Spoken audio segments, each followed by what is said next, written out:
my wife's on the couch, she's scrolling Instagram, and she doesn't want to be around or what have you. I just told him, I go, you know what the solution is? And he's like, well, no, this has been going on for a year now or something. What's the programming that's going on that causes you to do this? I go, well, what do you do with her? What happens? Well, I just walk away, I go, why don't you just be more interesting than Instagram? Now you know. Yeah. Now, are you going to break this generational pattern? Yeah. Or are you just going to pass it on to your kids?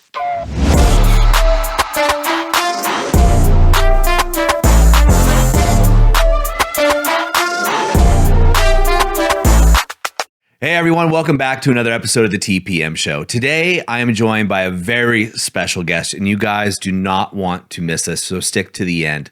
Today, we have a men's coach, world-renowned, and also my brother-in-law, Casey Desharnais. Casey, thanks for being here, brother. What's up, Doug? Thanks for having me, man. Yeah, it's an honor. It's always great to have you in town, man. Yep, I love the conversations we always seem to get into. Yep, absolutely. Yep. And you've been working with men for a very long time in the men's work that you've been doing. And what we were talking about before we hit record was about attachments. Let's talk a little bit about that. Yeah, it's been something I've been lucky to learn about over the past couple of years with one of my mentors, a guy named Dewey Freeman, who's been studying this stuff for about 50 years. When we hear the word attachment, a lot of us go straight to attachment styles, anxious, avoidant, secure. However, what I've been learning about is more about the original attachments we have in our primary kind of model of attachment when we're young, 0 to 4, 0 to 3 type of age range. And for Dewey's model, Dewey has this beautiful model of attachment that really explains where our behavior can kind of go off the rails a bit based on attachment. Okay. Based on attachment we did or didn't get, or needs that we couldn't meet or could meet. And it really explains the kind of foundational basis for why attachment styles show up. A lot of us, if you think of your own attachment style and you go, oh yeah, I'm anxious, likely you're not anxious all the time. Yep. Likely you've cycled through maybe with different relationships, or in your relationship, you may be cycled through anxious to avoidant to secure sometimes. With Dewey's model, you can kind of see how some of those more insecure attachments come out and are symptoms of this kind of original insecure foundation or fragmented attachment process. That gets a lot of us. That really gets a lot of us. Like, we just have, as young human mammals, we have high needs for emotional, physical, spiritual attachment, and to feel like the people around us are getting our unique needs in each of those categories. So you're talking about 0 to 3 or 0 to 4, and obviously my daughter's 4 years old, so my mind goes right there. And you know, you've got a son as well. So fast forwarding to adulthood. So here we are sitting. Yeah. How do you see that playing out with guys or people in general? I think it would help for me to talk a little bit about the model to explain that. Please. Cool. So I'm just going to take you back. So when you're in the womb, when all of us are in the womb, there's 3 things we're constantly getting. We're constantly getting touch because we're inside of our mother's belly. So we're constantly being touched or in contact. We're constantly getting movement. We're moving with somebody, kind of like in relationship. Okay. And we're constantly getting food through the umbilical cord. Yep. Food, touch, and movement all the time. So then we're born, we come out, and all of a sudden we have needs, right? We need food. We need our diaper changed. We need to be comforted. Mm-hmm. And so we make bids for those needs to be met. Bids, we cry, we try to get attention anyway. We're super cute, whatever it may be, right? Yep. Those are bids for connection. If those bids for connection are met by a caregiver, great, we get those needs met. And then the world is safe, and we trust that if we make a bid for connection, we will get our needs met. Mm-hmm. Okay. So where it starts to go a little wonky is we make a bid for our needs to be met, and then a caregiver comes in and provides that need. However, the modern example is like, oh, the baby's hungry. I'm going to feed it bottle feed or breastfeed or whatever feeding may be occurring. And the caregiver is on the phone. So not there in presence, Yep. in contact, right? So what's happening there is the kind of emotional and spiritual and deeper needs to feel that presence from a caregiver is not being met. Mm-hmm. If that need is not being met, instead of attaching to the caregiver. So when I bring you a bottle, when a mom feeds a baby and they're present and in contact, the baby attaches to the person providing Okay. I'm with you. the need. Yes. Yep. If that's done without presence, without contact, babies start to attach to the substance, Got it. the food, the touch, or the movement. Okay. So then the thing that satiates me is the bottle. And in this model, in Dewey's model, that's where addiction starts. Okay. So instead of trusting the person, I'm trusting the thing to make me feel better, to meet my need. Got it. Yeah. Okay. So this is where later in life we get porn addiction. We get, substance addiction. We get, because it's reliable, a reliable way that we figured out how to get our needs met. We can control it, right? You go to that substance, you go to that porn, you know exactly the way you're going to feel when you go to it. Sure. Right? And it's reliable, reproducible, and that's what we want. Yep. Yep. Okay. Does that make sense? Completely. So let's expand upon that if we can. Sure. A little bit. A lot of the guys that we work with will come through and they'll use sedation, right? Some form of sedation. Some form of sedation. A lot of these things we talk about: porn, alcohol, Yep. smoking, drugs, Yep. or just Running, working out, right? extreme athlete. Yeah. Yeah. Thank Absolutely. you. Yeah. Like all of these things can come in there. In this model or this thought process, let's say you have somebody who is an over-exerciser, if you will. Sure. Would the context then be saying, okay, they associated their need of movement in this case, Yep. rather than the substance? Is it always the three? Yeah, in this particular model, for sure, it is the three. And as we become adults, like food becomes nurturance. Sure.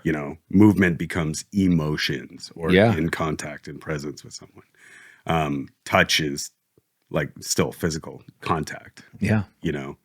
Those needs are being met. I think if we explain it through the lens of a guy making a bid for sex with his partner. Mm-hmm. So, right, what's one way? Because a lot of guys conflate performance, being worth something, being useful with attachment, with, being needed, being worthy. 100%. I'm not good enough if I can't satisfy my partner. Right. Yeah. I'm not good enough if I can't satisfy. I have to be useful in some way. And so what's the ultimate way to perform and get attachment at the same time? Sex, right? For a lot of us guys, like that makes a lot of sense because we're getting movement, we're getting the skin to skin contact. A lot of us have like kind of funneled our attachment needs into that physicality of sex. So if we go through the model with like, okay, cool, my bid for connection is sex. Yep. Right? Partner is not into it. Says no. Yep. Right? So then that bid is cut off. Right? So what do I do? When the needs for connection and contact and attachment are shut down, usually humans do one of two things: shut down or rage. Mm-hmm. Right? So if that guy trying to be intimate is shut down from that by his partner, and then what does he do? How does he respond? I go to porn, I go to drink, I go to find some competence somewhere. Yeah. Or some feeling of safety, connection, whatever it may be, from my reliable source.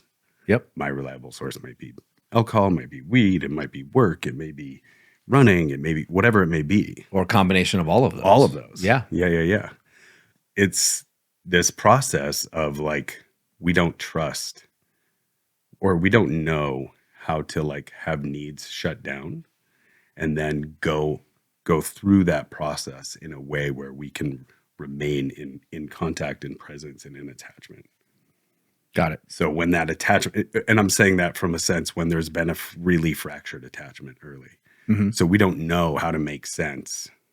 It almost kind of just lives in ourselves that those bids for connection likely won't be met. So we just jump real quick into the shutdown or rage and using the things that work to help us regulate ourselves. So in this model, there's two things that come up for me. There's a lot of things come up for me. So one is a lot of the guys that that listen to this. We have men and women that listen to this, but lion's share, about 80% or 90, or based on stats, are going to be dudes. Yeah. That are listening to this are having problems in their marriage, in their relationship. A lot of guys are. Totally. So one of the things that happens often, right, when there's a disconnect in the marriage is intimacy falls short, right? And I always talk about women need connection to want to be intimate. Guys need intimacy in order to connect. Like it's a weird dynamic, as it One of the unfortunate things of nature we have going. Yeah.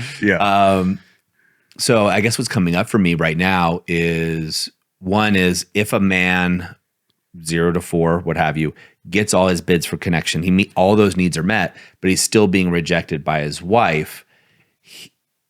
He perhaps is going to handle it better, but maybe not, right? Because there still could be some self-worth issues or things like that. So as an example, my wife doesn't want to sleep with me, therefore I'm not good enough. Totally. Right? Yeah. So in this model, with that one point, then the second point would be a different guy who doesn't have a need met, who's listening to this right now might be thinking, okay, well, when I go approach my wife about sex, I find myself shutting down, or I just go jerk off, or I go just start drinking whiskey. Totally. Are they then in this model going to start going back and looking retrospectively at their life and trying to match what happened? Are they going to be prompted to go back? Yeah. In other words, so let's use the second individual, right? Sure. He goes to his wife. Yep. Basically makes a bid, or just asks to get laid. Yeah, sure. Whatever. Depends how he asks. Yeah, exactly. Might be some details in there, sure. Hopefully there's a process. He's doing more hopefully than that. Yeah. But then he goes in, she rejects him. Yeah. And then whatever his go-to is, let's say he decides to pour himself a glass of whiskey and say, fuck it, I'm gonna shut down. Yeah. In this model, would he then assume that maybe as a kid, his needs weren't being met by the substance, and he was attached to the substance versus the physical touch, as an example? Yeah, I mean, in this model, it's going to show you where dysregulation is prone to occurring. Okay. Oh, so I see. You see your choice of where you're bidding for connection. Did you not get the movement piece? I understand your question now. Yeah. Yeah, that's a really good point, actually. Yeah.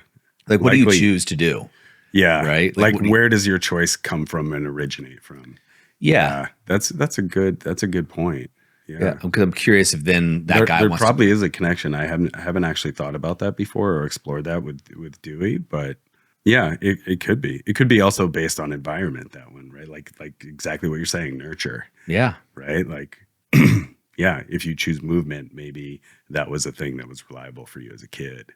If you choose touch, right? Sure. If you're the guy, like someone who's going to get a ton of escorts or having a lot of affairs, like maybe touch was a big thing missing. Yeah. Right. That's a good point.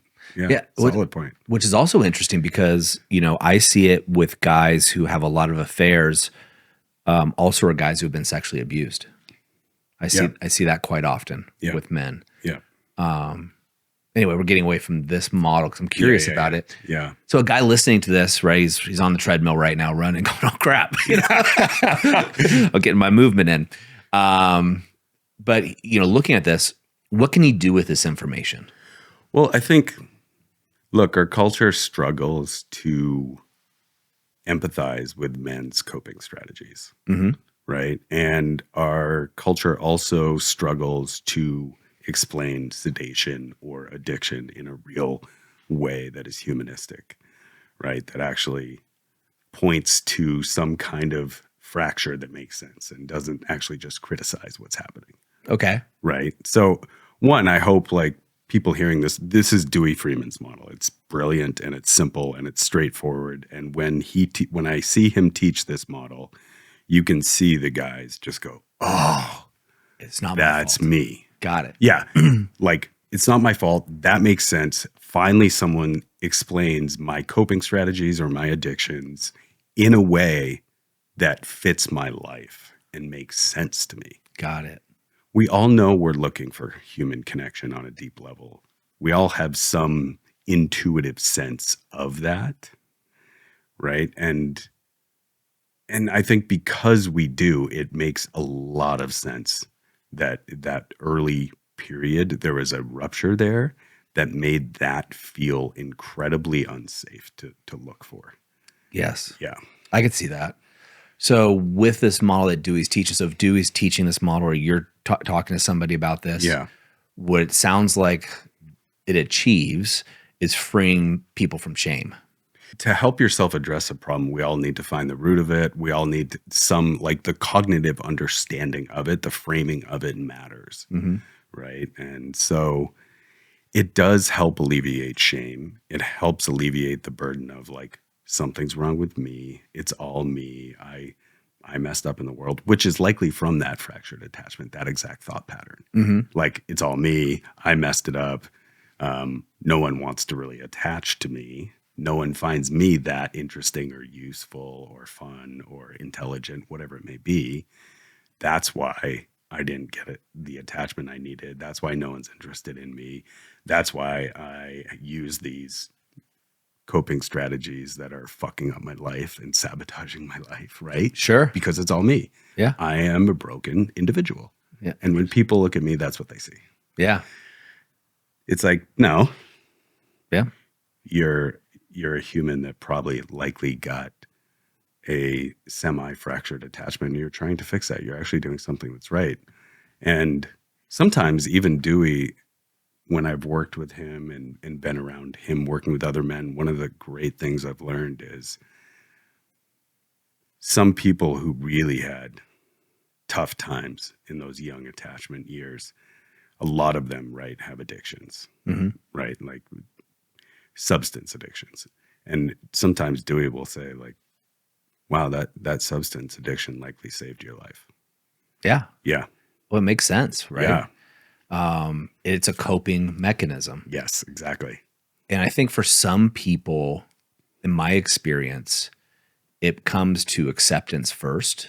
When I talk to men, I'm like, is this serving you to your highest level? Yes or no? And if it is, cool.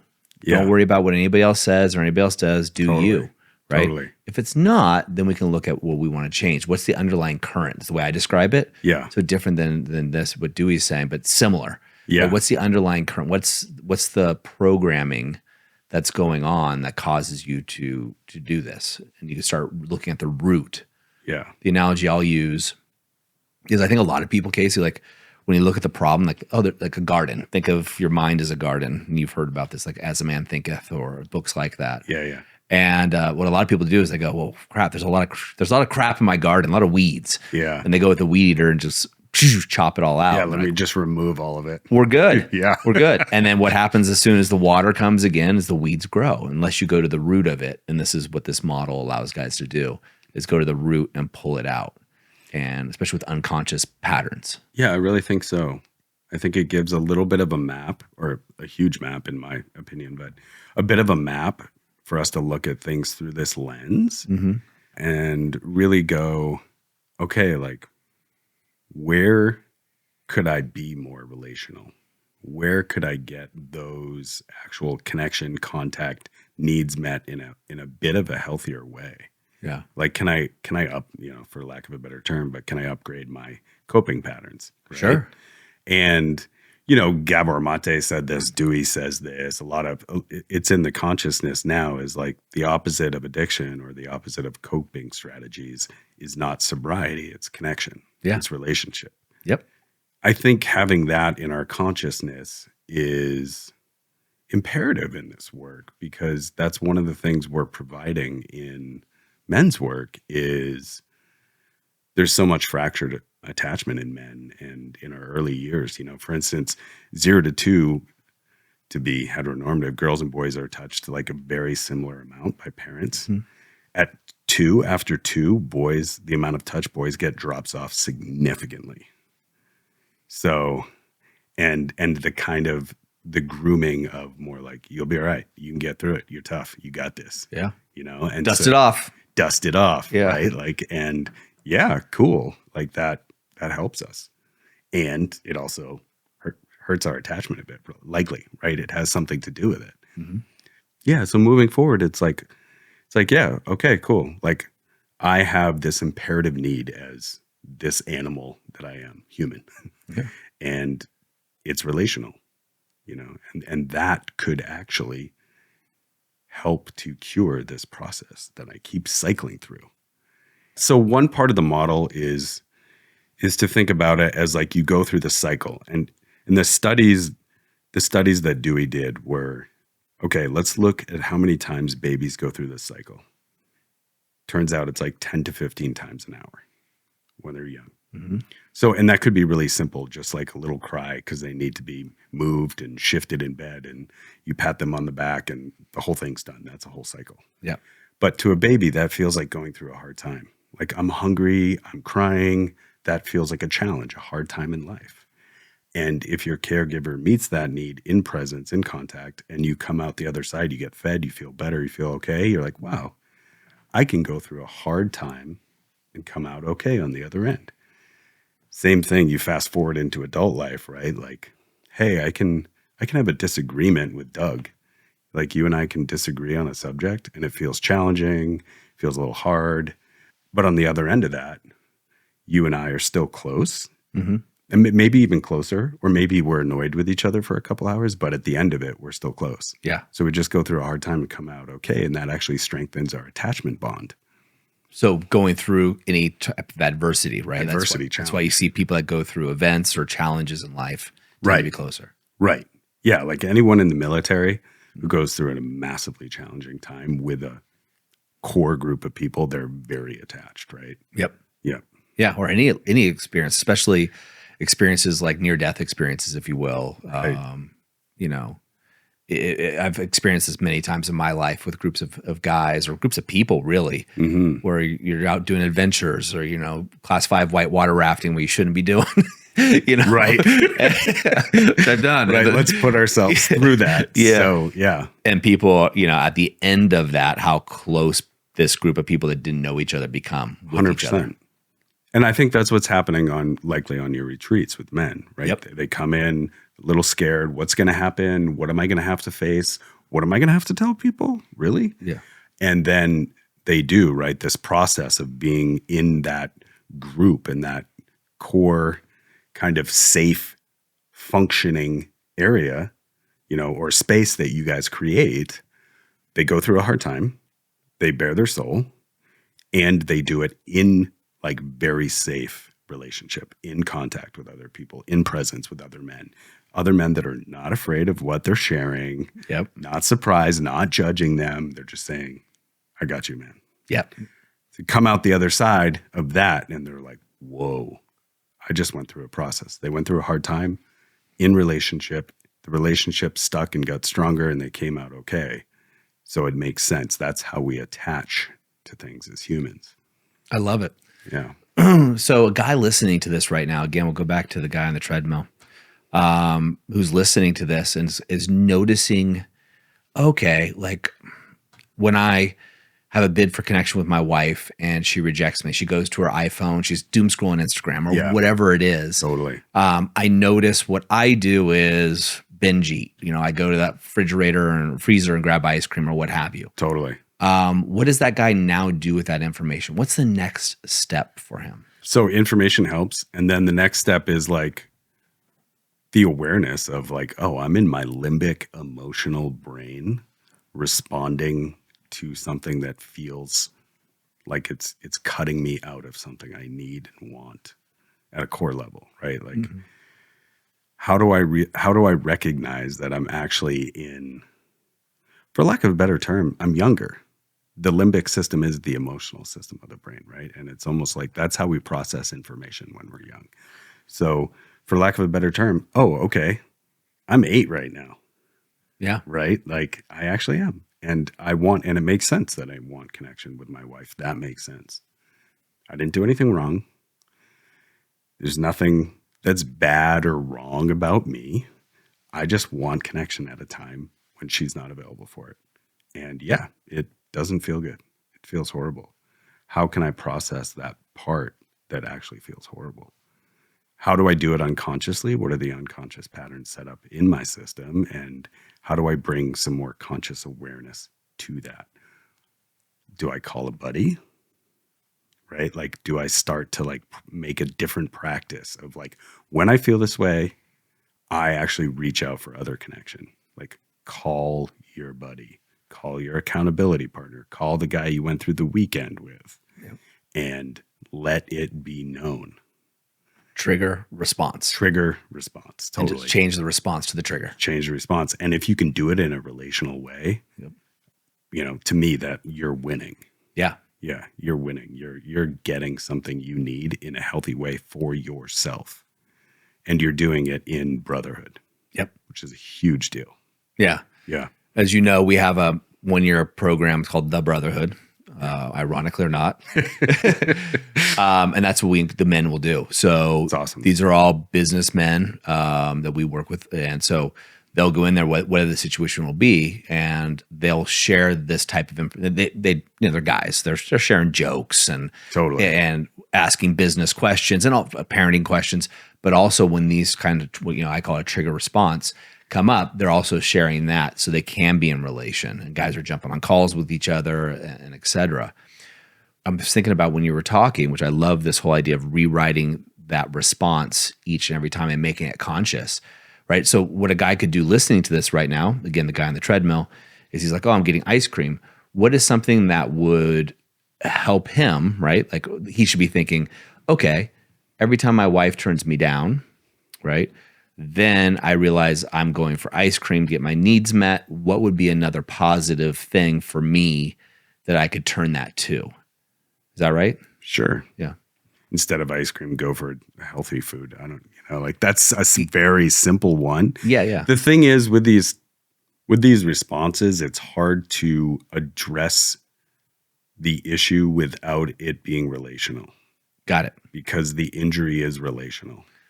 So go out and grab food with my friend. Yeah, totally. There you go. Yeah. Ice cream with a buddy would be a great step. Yeah, there you go. And Yeah. then change ice cream eventually to something else with a buddy. Yeah, but you know what I'm saying? A Yeah. lot of the coping strategies are like subverting what we actually want and need, which is something in relationship, in contact, in presence with someone else. And it's getting really honest about that because that's a vulnerable place to admit you're in. Especially for guys. Yeah, especially for guys. Lone wolf, right? Yeah. Wait, I don't need that. Yeah, I'm tough. I'm fun. Yeah. I get through it. Exactly, right? And you don't want to let any other guy know that you're going through a process because they're going to judge me. Men especially have that pecking order, right, so to speak. Yeah. And so if you act tougher, guys won't mess with you type idea. Yeah, or like I can success my way out of this loneliness. Yep. Like I will, right? Like I will overcome this. And there's something beautiful about that. And there's something like not really actually the way it works. No, it's hopium. Yeah, it's hopium. I love that. Yeah. It's so good. Well, the guys just hope like, tomorrow it's going to be better. Or they brush it under the rug, sweep it under the rug, and don't look at it, and it'll go away on its own. Yeah. Right? They do it in the problems, especially, that's why the marriage, right? It's relational. And that's why it triggers so many men is their partner is their biggest trigger. Big time. Your kids could be another one, but it tends to be your lover, your intimate partner. Totally. That's the biggest trigger coming through. What I also think, Case, is so cool with this for guys to understand. And let's go back to the guy who has a bid for connection with his wife sitting on the couch. She's doom scrolling Instagram. He comes over there and tries to connect with her, whatever, intimacy or anything else. And she doesn't react. So then he goes to the freezer to get ice cream. Okay, cool. We got that story. Yeah. The thing that's cool for him to understand is she is going through her coping mechanism Totally. with a phone, right? Totally. And getting her. So it's probably nothing to do with him. Right. She just got triggered first. Yeah. And therefore, that's why she's doom scrolling Instagram in this case. Totally. Beautiful point. Yeah. Yeah. You're not the only one going through the attachment needs cycle, right? Yep. That's really helpful to remember when your partner's doom scrolling Instagram. Yeah. Right. And what need is she trying to get met? Yeah. What yeah, is she currently meeting, right? Some form of dopamine and connection, and being connected to other people's lives, being interested and intrigued in something, not being totally vulnerable to the environment. Will I get connection? Will he be present? Will he notice? Yep. Etc. Yeah, because Yeah. she's getting those. There's uncertainty, right? She doesn't know what the next photo, or in this case, I hear this a lot from guys, Yeah. right? Their partner's doom scrolling. So Instagram's the one I hear the most. Social media, Well, I think Instagram is like almost 70% women is it? that are the primary users. Could be. Yeah. And you get uncertainty. She's getting excitement from that. Mhm. I had a guy on a call, and my coaching style is extremely direct. Like Can't believe that. Yeah, no, surprising, right? Yeah. And a guy was talking about. He's like, yeah, whenever I come home, it's the same thing. My wife's on the couch, she's scrolling Instagram, and she doesn't want to be around or what have you. I just told him, I go, you know what the solution is? And he's like, well, no, this has been going on for a year now or something. I go, well, what do you do with her? What happens? Well, I just walk away. I go, why don't you just be more interesting than Instagram? Why don't you try to do different things? Like juggle in front of Juggle, whatever, do something, right? What are we doing? Yeah. Because a lot of times we get stuck in ruts, right? I know we're going a little bit off topic, but it'll come back into it. Sure. And we go through the same pattern, and for our partner, we become less interesting, right? Your wife, or in a lot of cases, girlfriend or whoever, can predict what you're going to do each and every time. He comes home, he puts his keys here, he does this, he sits on the couch, he farts, he gets, whatever it is, Sure. you're doing the same things. Sure. So switching those things up and creating that uncertainty in that environment can be a key. Yeah, tension's an interesting thing to talk about between, heteronormative men and women relationships. Like, I do think there's a big difference between, like, for us, a lot of times as men, if we come home, like, it would be just great if she just responded and her face lit up and we were home and it's great. However, I think, this is a little bit of a generalization, but some tension, some type of like, where's the intrigue? There's got to be. There's got to be some intrigue. And it's true. And, to become more interesting than Instagram is a great way to say it. And that might even be by being direct and like not being in your attachment wound and being willing to take the risk to say, I really want to connect with you right now. When can that happen? Yep. I get that you're on Instagram and it's important to me to connect with you tonight. Yeah. When can we make that happen? Most women would fall over because they're looking for their man to say something like that, right? Yeah. And yeah, I think two things. One is, when I said that to the guy, I wasn't being discouraging to him. What I wanted to tell him is like, live your best life. Yeah, and totally. if you live your best life, then you become interesting. Yeah. Right. You do stuff that interests you. You just naturally become a more interesting human. Yeah. And what most people do is they get stuck in this rut, I think, right? Yeah. And the guys fall into that, Dr. I've Glover been talks about, oh yeah, me too. The nice guy syndrome. Yeah. Right? Yeah. Like, okay, I'll just be quiet over here. I'll sit over here and I'll go sedate myself in some way, shape, or form. Totally. Work or porn or drugs, alcohol, whatever it is. Or sitting for binge watch Netflix. Yeah. Whatever it may be. The other thing I just came to my mind is a lot of guys say that, right? I come home from work. She should be like, I provided, I was out hunting, right? And I just want her to say thank you or smile. But it's often like you just said, if you walk in to a crib, the baby smiles and is looking for a reaction. The guy walking into the door smiles. He wants his wife to react. That's a very interesting relational connection, whether there's correlation or not. Yeah, totally. It kind of seems like, hey, here I am. Where is everybody? That's why everybody likes a dog, right? You walk in and out of a room 20 times, the dog's wagging its tail every time and it's excited to see you. Yeah, it really meets something in us to see the dog excited about our company. Yeah. Yeah, our presence. Yeah. I mean, there's something real to that. I think this reminds me of Francis Weller. Francis Weller is this brilliant psychologist who studies grief, and he's studied many different cultures. And some of the cultures he's interested in are cultures that prioritize relationship over success or looking good. And one of the things he says is that in a lot of our Western norms, we've missed something. And he said in these cultures that prioritize relationship, when a young person comes into the village, it's the job of the village to impress upon the young child's nervous system that they have purpose, they belong, they have utility, they are a sacred part of the community. Mm. And in our Western culture, a lot of times unconsciously, what we've done is we've made it the young child's job to show how useful they are so they can earn some form of connection and attachment. And I think that's just backwards for the way we work. Yeah, I've never thought about that way. I've never heard that before. That's interesting to think about. What brings up for me are different cultures, I guess, or ethnicities even. Growing up in Southern California my whole life, there's a large Hispanic population. And I distinctly remember being in a car driving a place called, I grew up in Orange County, Mile Square Park, this gigantic park. Yeah. And when you drive by this park in this really nice neighborhood, in this area, it's a huge park. It is probably 90% Hispanic families, huge groups every weekend, having parties, get-togethers, barbecues, laughing. And you look around, you see people in cars, mostly white people, and they look miserable. Yeah. Right. And then you have these people having these big groups together of community. Yeah. And seemingly having a good time. Not that, everything's perfect on either end. Totally. Right. But it's an interesting thing from a cultural perspective. Yeah. Right. There's some human need that's getting met there. And Sure. and it turns out it's likely a very huge one. Yeah. Right.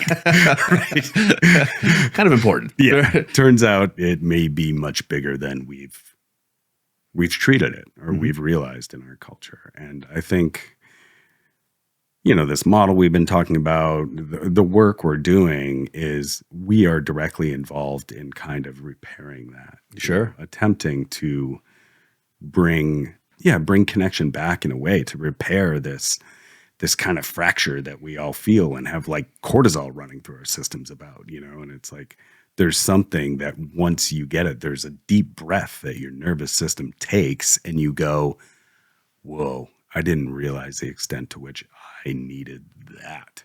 Right. Yes. I bet you hear that a lot from your guys. Tons. Yeah. That wasn't even conscious for me how much I needed that, but my body knows.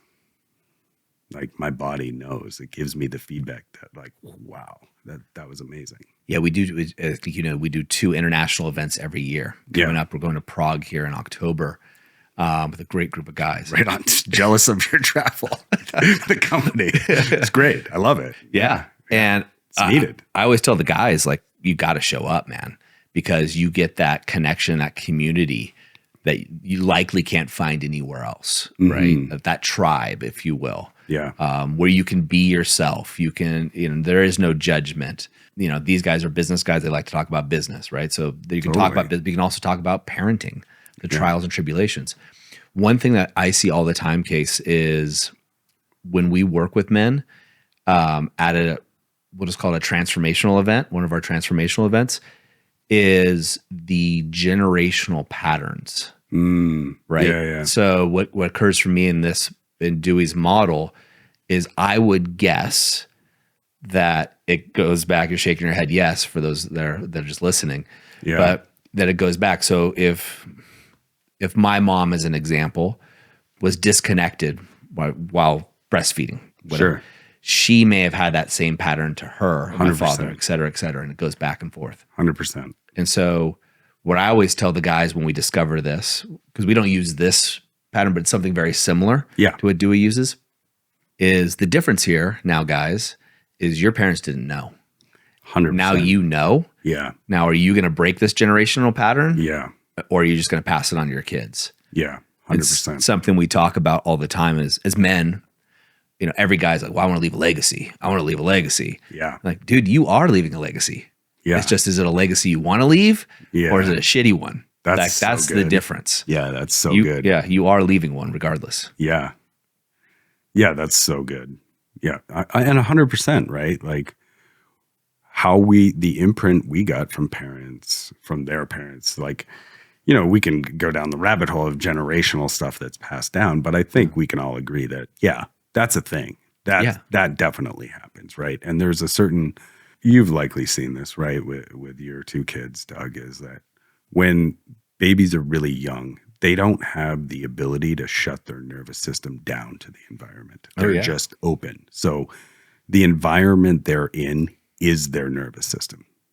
Their parents, whatever's around at the time, the house, the structures, the chaos, the ups and downs, whatever it may be. But they don't have the ability to shut that all off or out. Yeah. So they are that. Yeah. That's why my kids are perfect. I've already set aside money for therapy. Yeah. Your kids are great. Yeah, they are. Yeah, your kids are great, and they're very relational. Yeah. So, well, in a great part, I'd love to take a little credit of that, but your sister, my wife, huge part of that. For sure. Yeah. Yeah. I mean, my sister's been a huge part of that for me. Yep. Even in our adult lives, like she is very good at keeping people in relationship. Yep. And she does not back down from that. Some might say relentless, but yeah, some might say you don't have a choice. So yeah. And we both benefited from that, right? 100%. I've benefited a ton from that. Yeah. Yeah. Which is awesome. Yep. Because my instinct would have been to pull back, pull back, pull back, pull back.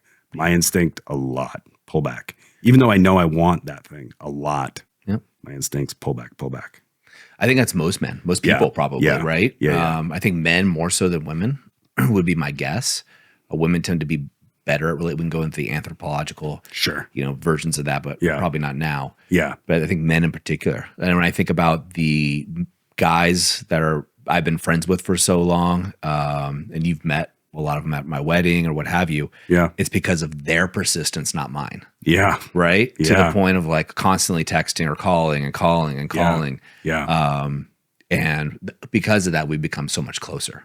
Totally. Right. And it's probably because, I'm like, okay, these guys are sticking around. Some subconscious thing of me is like, these guys are sticking around. I'm safe or with these guys or what have you. Yeah, absolutely. Yeah. I mean, to out myself here, I think I just learned how to be a friend 5 years ago. I learned what that actually meant by having, guys that I've gone through this work with and then kind of consistently show up in my life, even when I tell them something that some part of me thinks they're going to think I'm an idiot. They're going to go away. They're definitely, nope, they haven't. They've actually supported me through that. Yeah. And that has shown me what friendship actually is, what attachment actually is, what support actually is. Because I was not good at being consistently in touch with people. In fact, I was worse than not good. Yeah. I was horrendous. I'm with you, buddy.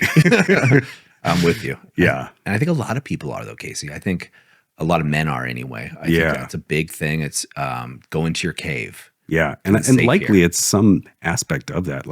My shame's triggered around this event. Mm-hmm. Either I don't want them to know or I don't deserve. And if they know, it's definitely gone. So I'm going to hide it. Interesting. Yeah. Yeah. Yeah. I don't know where along my life I started caring less and been like, hey, because I'm certainly not perfect, but I know it's going to surprise you. But nobody that's lip sealed, I know nothing. Nobody that's spent more than an hour with me would assume I'm perfect by any means. And what I've always found is by just being a little bit more unabashedly me in a good way. Yep. People just don't react to whatever you're doing, right? Totally. Or whatever it is. I think it's when people are being sneaky, if you will, that's when everybody's got their spidey senses go up. Yeah. Right. And they're like, something's not right here. Hiding something.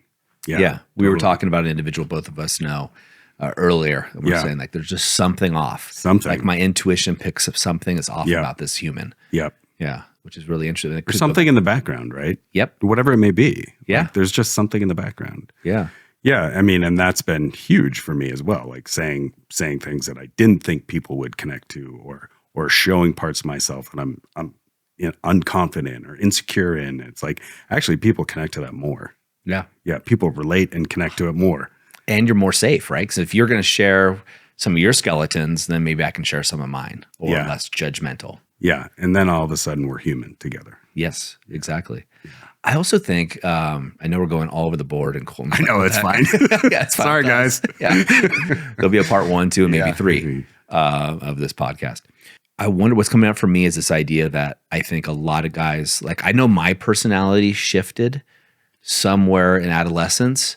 And I think I'm just thinking about this now, and I haven't spent a lot of time with this, but I wonder if it's some time that that I was in this case made fun of or rejected, or kids made fun of you, or you didn't get picked for the team, or whatever it was. Yeah. And then you've made a conscious decision. Well, I can't put myself out there because then I'll get hurt. Therefore, I'll put this mask on. Totally. Yeah, 100%. Or I'll become the thing. Yeah. I'll become the thing that wins. Or oh yeah.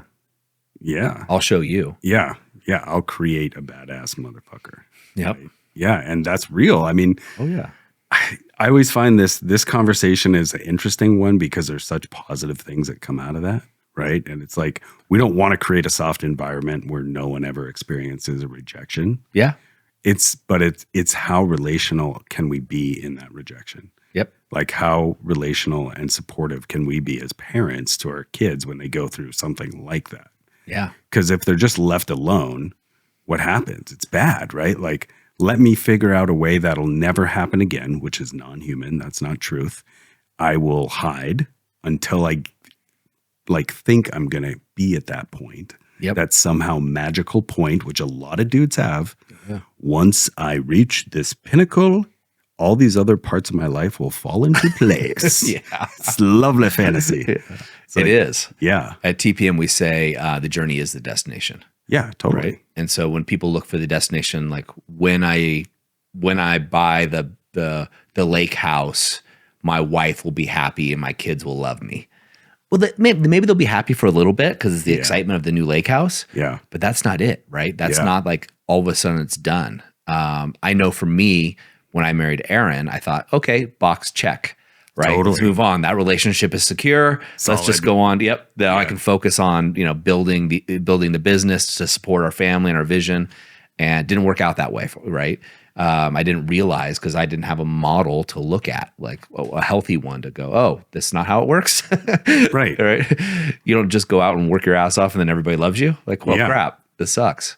But I also did with sports, right? Totally. I was, I've been playing sports my whole life, been pretty good at it, but never, if anybody would ever meet me, they would always discount my ability. I'd be like, okay, screw you, I'll show you.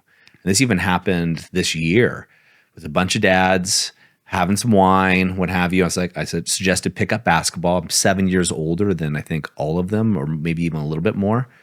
And just the other day, we were out with that same group of parents, and the dad goes, I was really shocked that you could move that way. I was like, dude, people have been doubting me my whole life. Yeah. And part of me loves it. Yeah. Absolutely 100%. loves it. Yeah. 100%. And that's the good piece of that, right? It is. But the bad piece is like, what I would do, and so when I'm thinking about this as you're talking, what I also do is pull away. I won't associate with those people. Totally. You don't trust them anymore. Nope. Yep. No way. You're just going to doubt me and just assume that because I'm older or not as good shape as I used to be. Totally. So now I'm going to smoke you at basketball. Yep. I'm going to almost humiliate you. Yeah. And then I'm going to walk away and disassociate myself from you. Yeah, man. Wow. Yeah. That pattern has happened so many times in my life as well, where like you underestimated me. Therefore, I'm kind of mad at you and don't trust you anymore. That's mature, right? Yeah. And I'm going to humiliate you my own way. And I'm going to look for ways to, cause you shame. Yeah. That's wild. That's a child, right? Like, that is child you brain. hurt me, I'll hurt you. Yeah, totally. It's tit for tat. Absolutely.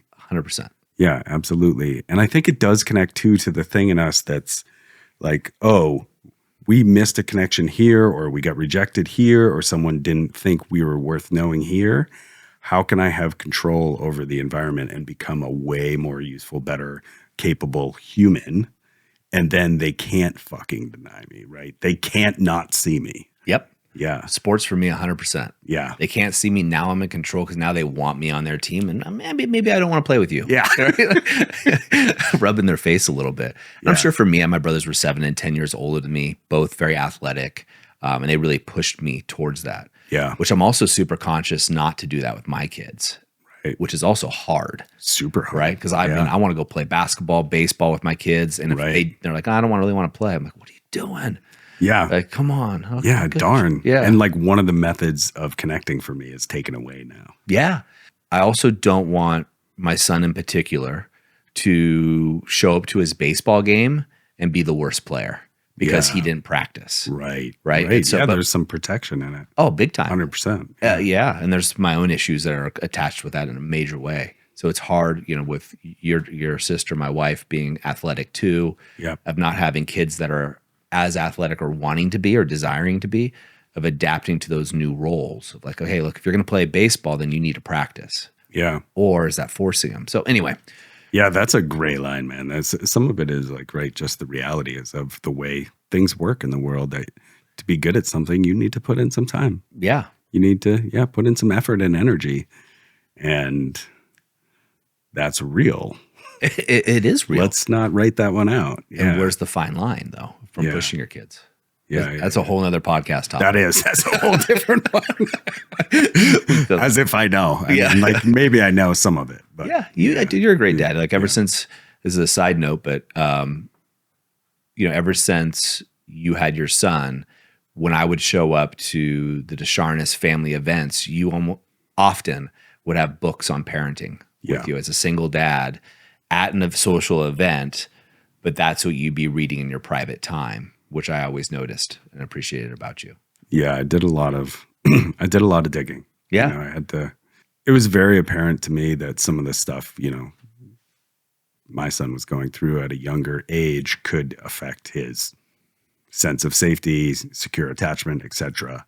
down the road. Yeah. So, there was just an imperative to try and do what was in my power to have a positive effect on that. Yeah. From the place I was in at the time as well, which was, 10 years ago. So a much younger, less developed, less savvy, less secure version of me. Anybody listening to this, but I'll talk for myself.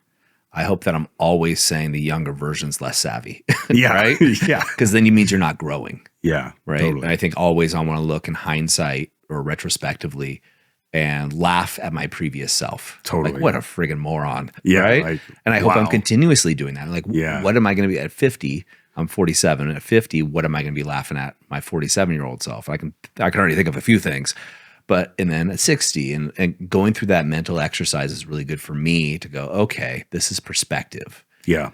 Okay. Use my 60-year-old self as my counselor. Yeah. What would he do? Yeah.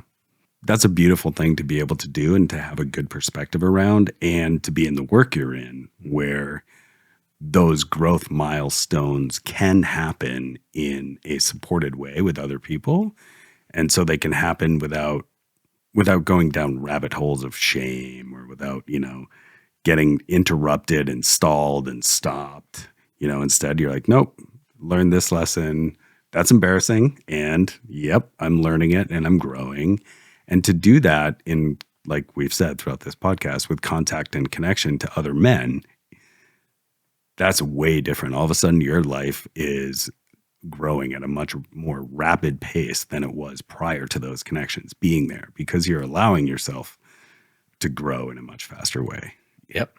100%. Iron sharpens iron. There's so many like cliches and analogies you could use with this, but I believe firmly you are the product of the people you spend the most time with.